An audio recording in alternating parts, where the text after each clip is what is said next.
Hello, everyone. My name is Brian Morales. I'm the branch chief of counter narcotics in the Bureau of International Narcotics and Law Enforcement Affairs. We're excited to prepare a presentation and deliver a presentation for you today. I'm going to turn it over to my colleague to introduce herself and get us started. Hi, thank you, Brian.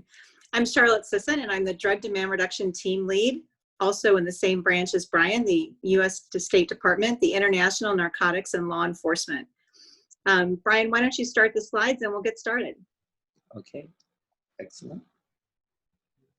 First, welcome everyone. Before we begin this training of our curriculum, we want to walk through a few slides that will appear at the opening of all the courses funding by our office at the U.S. State Department. We call this new opening Module 0, and to introduce you to all of the possibilities you have as an active participant in a rapidly growing global community of substance use professionals. Next slide. First, congratulations. As a participant in this training, you're joining a rapidly growing community of substance use professionals. This training and others like it around the world are part of a larger and ongoing process of professionalization of the global prevention and treatment workforce. Let's look more closely at the word professionalism. What does it actually mean? Professionalism is the training and development of prevention and treatment knowledge and skills which can be validated through examination and the process of credentialing. And through taking this course, I want to welcome you to the growing global community of substance use professionals. Next slide. So how is the global community of substance use professionals expanding? The global community is made up of people like you. And at the beginning of 2020, more than 10,000 individuals worldwide are professionals being trained in prevention and treatment knowledge and skills. They're being credentialed as prevention and treatment providers. They're taking courses at universities with specialized addiction programs, operating in the context of a larger drug control system, maybe within your government. And there's people that are also using the latest best practices for science and research-based approaches, and joining professional substance use associations and networking through them. Next slide. So who are the members of this global community? They're both individuals like you and organizations. There are thousands of individuals working worldwide in the substance use prevention and treatment fields in government, non-governmental organizations, civil society, and the private sector.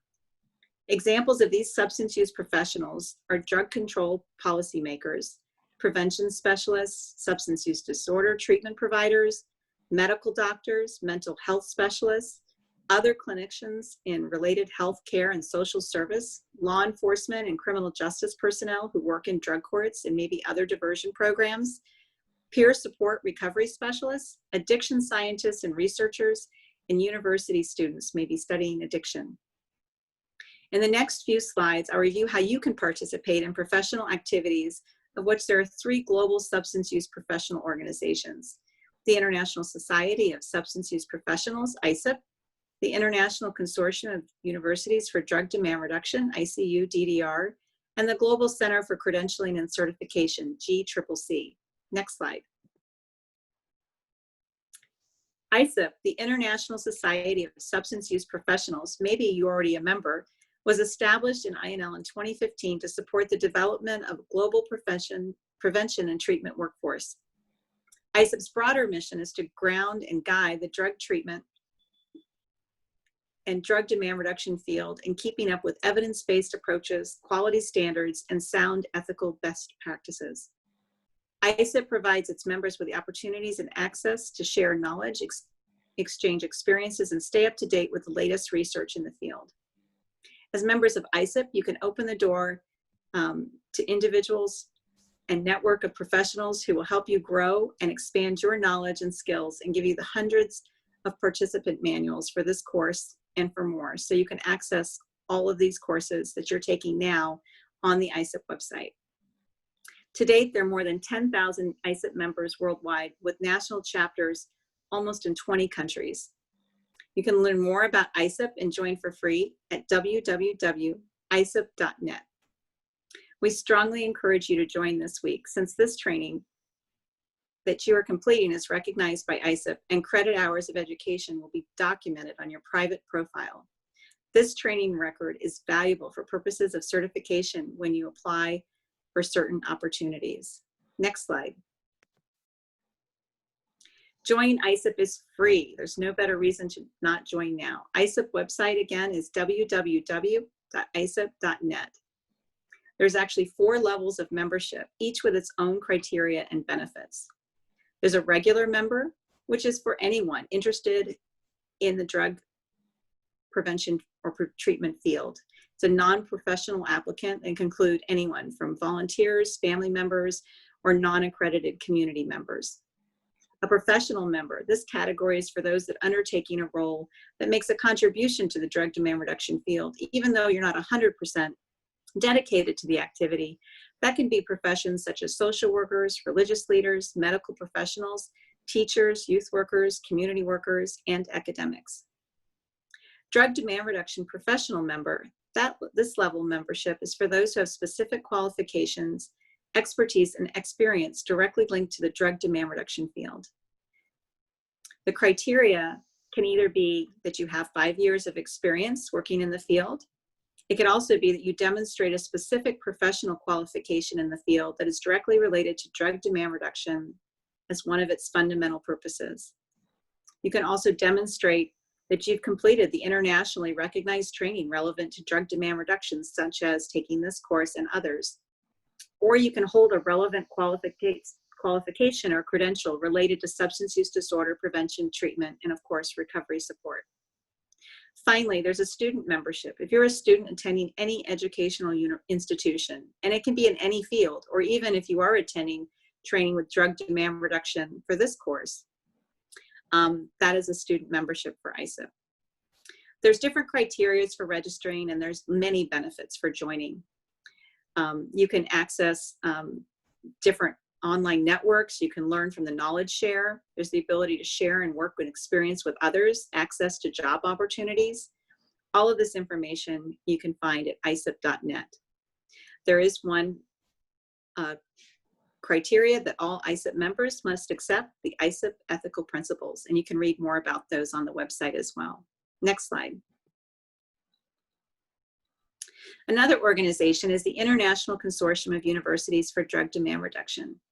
It was founded in April in 2016 by the Colombo Plan, the Organization of American States, and a panel of 20 university experts.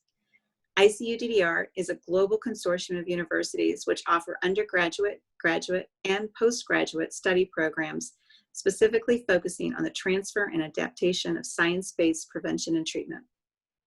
As of early 2020, there are over 215 ICU-DDR member universities from over 65 countries. ICU-DDR functions as a collaborative forum to support and share curriculum, particularly this universal series, and experiences in the teaching and training of prevention and treatment knowledge. ICU-DDR aims to promote and encourage the recruitment of persons interested in the research, prevention, and treatment of substance use disorders and public health. Next slide, please. These are some photos of ICU-DDR events that have been held around the world. To learn more about the specialized addiction programs at universities worldwide, you can visit their website at www.icuddr.com. Next slide. The final organization I want to tell you about is the Global Center for Credentialing and Certification, GCCC, which was established in 2009. It's part of the international organization known as the Colombo Plan, and it falls under its drug advisory program. The drug advisory program's universal curriculum and global trainings, such as this one, help prepare trainings to work as qualified professionals who are capable of applying the latest science-based treatment and prevention approaches. It's GCCC's mission to provide both experienced verification and appropriate exams to ensure that governments and other employers are hiring and utilizing the most qualified professionals.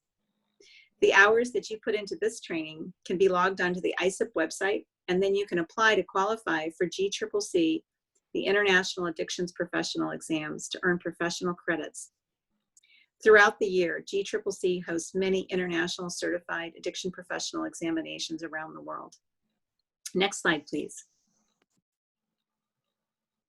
Here you can see some of the GCCC events around the world to include professionals receiving their credentials.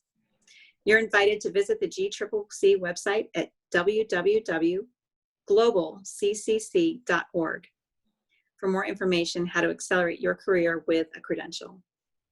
Now I would like to turn it back over for the rest of the presentation to Brian Morales, and I wish you the very best as you begin to take this course. Great, thank you so much, Charlotte. I really appreciate that. I wanted to now discuss a little bit about who funds and supports this global community of substance use professionals. Our bureau, INL, at the State Department is supported by Congress and ultimately by the US taxpayer. We have a long history of supporting international drug demand reduction efforts since the creation of the Bureau in 1979.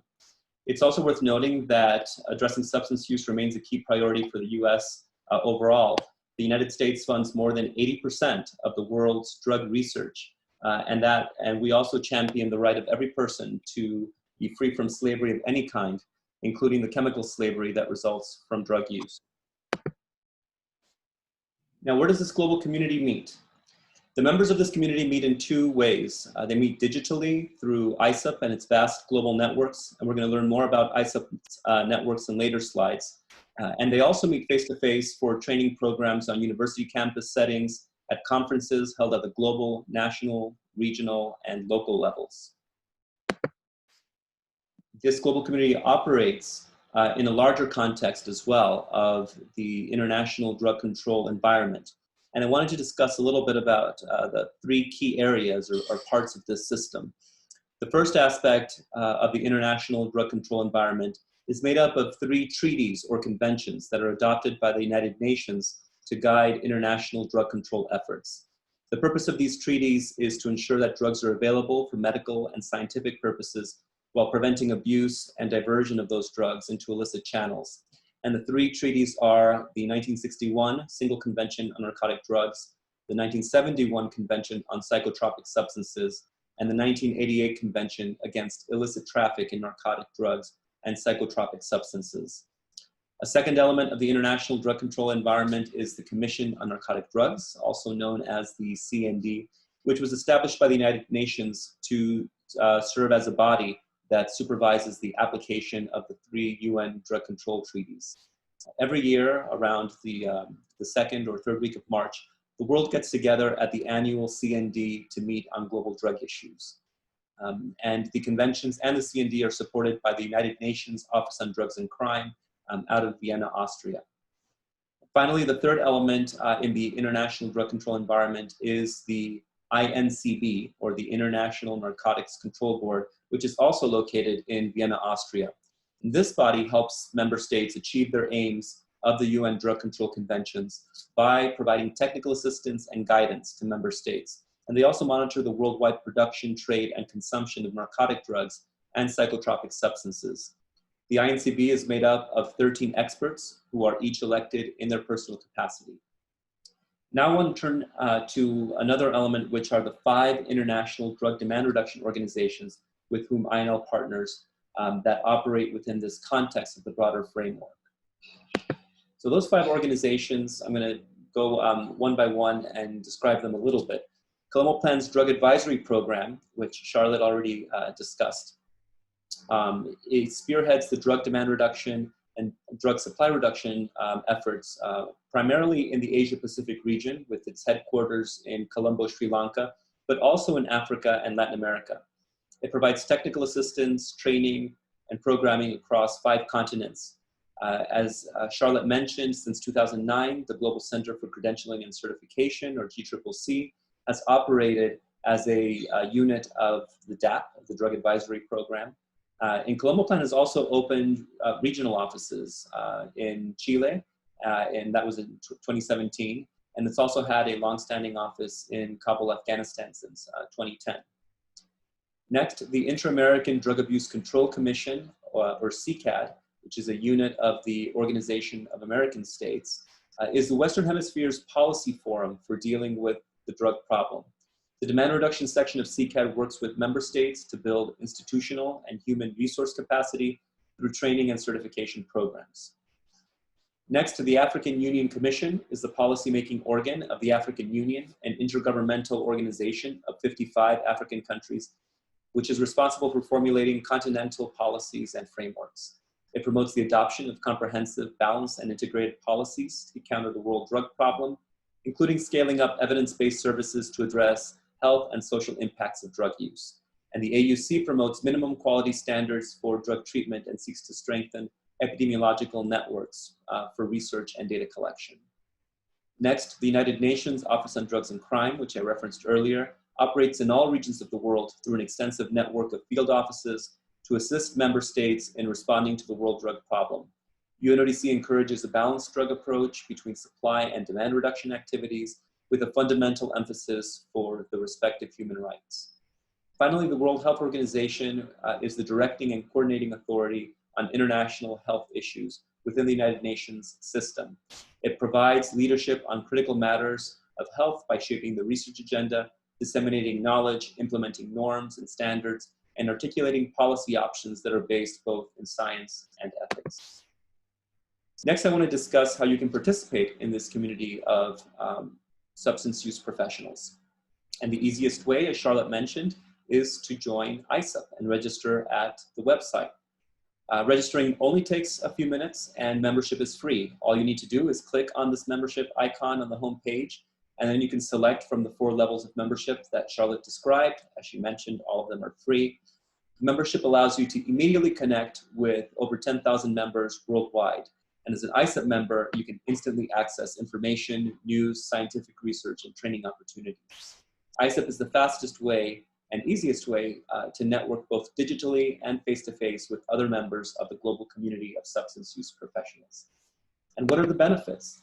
As Charlotte had mentioned, staying informed, implementing best practices, accessing training and mentoring, turning those trainings into credentials, and accessing job posts, up-to-date research, joining professional networks, and interacting with the broader community. And you also are able to open the doors to ICUDDR and DCCC activities as well. On the ISUP website, for example, you'll immediately be informed of upcoming conferences and trainings that are being held around the world. You'll become aware of the larger international drug control framework, which unifies our efforts in the field. With access to research, mentoring, training, and credentialing, you'll find yourself on a path towards enhancing your status as a professional, with more opportunities for professional development and advancement. And most importantly, you'll possess greater abilities to make contributions in addressing the world drug problem, both in your community and globally. So with that, we're going to conclude by providing to you a call to action. And that call to action is that INL invites all members of this training to respond to this formal call. We encourage you to invest in yourself, in your colleagues, and in the field by taking 3 simple steps. First, to join ISUP. Second, to complete this training for which you will receive credit hours of education. Third, send those credit hours of education to GCCC and take the opportunity of credentialing or certification examination once you have accumulated the necessary hours for those exams. Next, participate as an active member of the community of substance use professionals by learning to post on the ISUP website and engaging in 1 or more ISUP networks. Enjoy connecting to the world of prevention and treatment professionals, and hopefully this Module 0 has provided you with a heightened sense of awareness of the nature of the rapidly growing community of substance use professionals to which you now belong by virtue of participating in this training. INL and your colleagues around the world warmly welcome you, and we conclude by thanking you for your commitment and dedication in doing your part to address the world drug problem. Thank you all very much.